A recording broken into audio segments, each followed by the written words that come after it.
لا إله إلا الله، وخير ما قلت أنا والنبيون من قبلي لا إله إلا الله. فأفضل الأذكار على الإطلاق لا إله إلا الله، والمفاضلة عند أهل العلم بين التسبيح والتحميد. وعلى كل هن الباقيات الصالحات، سبحان الله والحمد لله ولا إله إلا الله والله أكبر، ولا يضرك بأيهن بدأت. وفي كل واحدة منها شجرة في الجنة.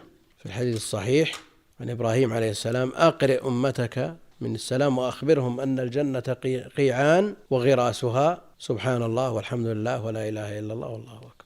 أو ما علمت بأنها القيعان فاغرس ما تشاء بذا الزمان الفاني وغراسها التسبيح والتكبير والتوحيد للرحمن. المقصود أن هذه الكلمات الأربع خفيفة على اللسان ثقيلة في الميزان، ثوابها عظيم. وفي الحديث الصحيح الذي ختم به الإمام البخاري صحيحه: كلمتان خفيفتان على اللسان ثقيلتان في الميزان حبيبتان إلى الرحمن سبحان الله وبحمده سبحان الله العظيم. لكن الحرمان لا نهاية له، وفضل الله لا يحد. فمن وفق وجعل لسانه رطبا بذكر الله، سواء كان بتسبيح أو تحميد أو تهليل أو تكبير أو غيرها مما جاءت به الأخبار، فهو الموفق. ومن حرم فصمت فهو محروم، ومن نطق بمفضول أو ممنوع فأشد في الحرمان.